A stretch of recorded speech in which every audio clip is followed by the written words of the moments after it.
அனைவருக்கும் வணக்கம். தனுசு ராசிக்காரர்களுக்கு ஆவலுடன் எதிர்பார்க்கும் 2026ஆம் ஆண்டில் மிக பெரிய அளவில் அதிர்ஷ்டயோக வாய்ப்புகள் என்று சொல்லக்கூடிய வகையில் எந்தெந்த நிகழ்வுகள் அமைய போகின்றன, இனிமேல் தான் மிக பெரிய அளவில் திருப்பு முனை என்று சொல்லக்கூடிய வகையில் பிக் ட்விஸ்டாக எவையெல்லாம் உறுதியாகவே தனுசு ராசிக்காரர்களுக்கு அமைய போகிறது. தனுசு ராசிக்காரர்களுக்கு இந்த தருணத்தில் 100 அல்ல 300% உறுதியாக இது நடந்தே தீரும் என்று சொல்லக்கூடிய வகையில் வெற்றி தனுசு ராசிக்கு மட்டும் என்று சொல்லக்கூடிய வகையில் உறுதியாக கிரகநிலைகளில் ஏற்படக்கூடிய மாறுதல் எப்பேற்பட்ட மாற்றத்தை வலுவாக உருவாக்கி கொடுக்க போகிறது என்பதை ஆராய்ந்து பார்க்கும் போது முழுமையாக சுபகிரகமாக இருக்கக்கூடிய ராசியின் அதிபதியான குரு பகவானை பொறுத்த வரைக்கும் மிகவும் அபரிவிதமான மாற்றத்தையும் முன்னேற்ற வாய்ப்புகளையும் அள்ளி கொடுக்கக்கூடிய அமைப்பில் வலுவாக வலம் வருகிறாருங்க. இந்த வருடத்தின் துவக்கத்தில் சப்தமத்தில் வக்ரம் பெற்ற அமைப்பில் வலம் வரக்கூடிய குரு பகவான் வக்ர நிவர்த்தி மார்ச் மாதம் பெற்று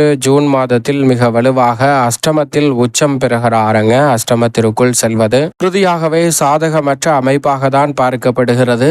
நவ கிரகங்களிலே எந்த ஒரு கிரகம் அஷ்டமத்தில் அமர்ந்தாலும் அவ்வளவு சிறப்பான நன்மையை பெற்றுத்தராது. ஆனால் ராசியின் அதிபதியான குரு பகவானை பொறுத்த வரைக்கும் மற்ற கிரகநிலைகளின் அமைப்பு சாதகமான சூழலை உருவாக்கும் போது எந்த விதமான சிரமமும் குருவிடமிருந்து நிச்சயமாக வராது. அவரிடமிருந்து கிடைக்க வேண்டிய நன்மைகள் மற்ற கிரகநிலைகள் சாதகமற்ற சூழலை உருவாக்கும் போது தடைகளாகலாமே தவிர குருவிடமிருந்து எந்த விதமான தோஷங்களோ பாதிப்புகளோ ஏற்படாது.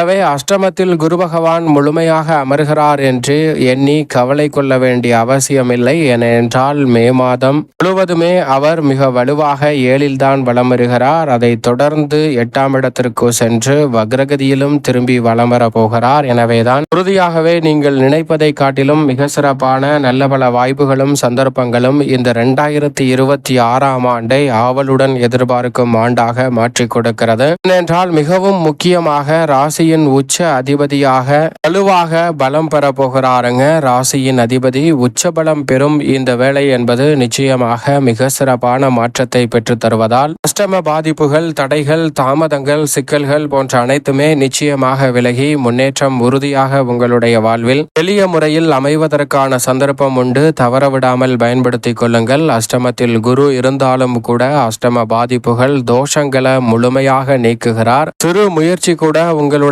வாழ்வில் மிக பெரிய அளவில் முன்னேற்றத்திற்கும் வளர்ச்சிக்கும் அடித்தளமிடக்கூடிய வகையில் அமைய போகிறது.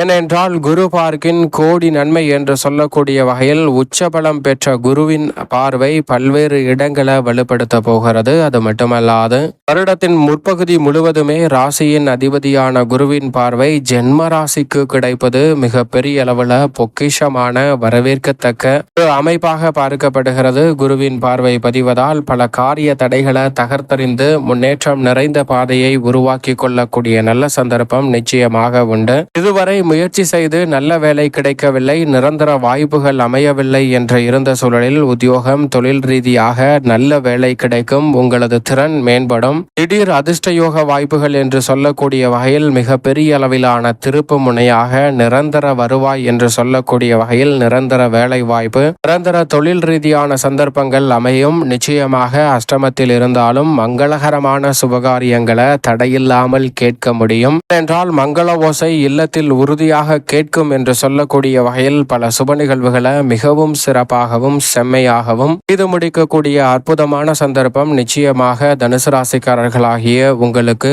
உறுதியாகவே கிடைக்க இருக்கிறது. நவகிரகங்களிலே மற்றொரு வலிமையான கிரகம் என்று சொல்லக்கூடிய சனியின் அமைப்பு உறுதியாகவே சாதகமற்ற சூழலை உருவாக்குகிறது என்பதுதான் யதார்த்தமான உண்மை. ராசியின் அதிபதியான குரு பகவான் சாதகமற்ற அமைப்பில் இருந்தாலும் பாதிப்பு இல்லை. ஆனால் சனி நீதி தவறாத, நடுநிலை தவறாத நியாயஸ்தராக பார்க்கப்படுகிறார். அவர் பொதுவாகவே ஜென்ம சனி, ஏழரை சனி, அஷ்டம சனி, அர்த்தாஷ்டக சனி என்று சொல்லக்கூடிய இடங்களில் அவ்வளவு சிறப்பான நன்மையை ஏற்படுத்தி கொடுக்க மாட்டார். அதில் ஒரு இடமாக கருதக்கூடிய அர்த்தாஷ்டக சனியாக தான் தற்போது வலம் வருகிறார். இந்த வேளையில் மிக வலுவாக 4ஆம் இடமான சுகஸ்தானத்தில் சனி இருப்பது எதிர்மறையான சிந்தனைகள், சில தவறான செயல்களை செய்வதற்கான சாத்தியக்கூறுகளும் தவறான எண்ணங்கள் மனதில் தோன்றுவதற்கான சந்தர்ப்பமும் உண்டு. எனவே உங்களுடைய எண்ணங்களுக்கும் சிந்தனைக்கும் நிச்சயமாக கடிவாளமிட வேண்டும். செயல்களில் அதிக கவனத்துடன் இருப்பது நல்லதாக பார்க்கப்படுகிறது. சனியின் அமைப்பால் உத்தியோகம், தொழில் ரீதியாக அவசரப்பட்டு எந்த விதமான முடிவும் எடுக்கக்கூடாது. போட்டிகள் சற்று கூடுதலாக தான் இருக்கும். ஆனால் அவற்றை திறன்பட எப்படி எதிர்கொள்வது என்று சிந்தித்தால் உறுதியாகவே உங்களது திறன் அதிகரிக்கும். உங்களுக்கு வெற்றி நிறைவாக கிடைக்கும் என்பதை சனி உறுதிப்படுத்துகிறார். ஏனென்றால் மிகப்பெரிய அளவில் 7.5 சனி, அஷ்டம சனி, கண்டச்சனி போன்ற காலகட்டத்தில் ஏற்படுத்தக்கூடிய சிரமங்களை காட்டிலும் அர்த்தாஷ்டக சனியில் நிச்சயமாக சிரமம் குறைவுதான். எனவே கவலை கொள்ள வேண்டிய அவசியம் நிச்சயமாக இல்லை.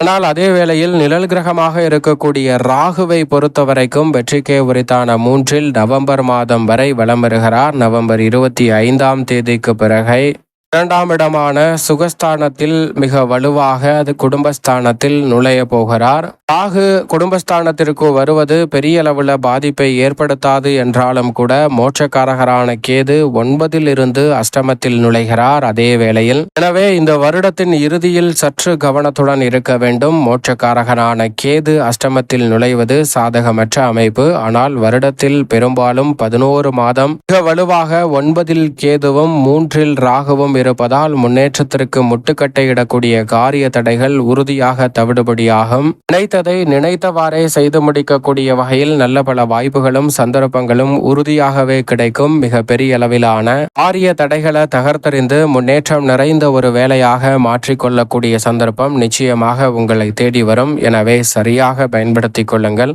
ஏனென்றால் நிழல் கிரகமான ராகுவை பொறுத்த வரைக்கும் தனது சொந்த நட்சத்திரத்தில் வலுவாக வலம் வருகிறார். எனவே இந்த வேளையில் நினைத்ததை நினைத்தவாறே செய்து முடிக்கக்கூடிய அற்புதமான சந்தர்ப்பத்தை உருவாக்கி கொடுக்க போகிறார். தவறவிடாமல் பயன்படுத்தி கொள்ளுங்கள்.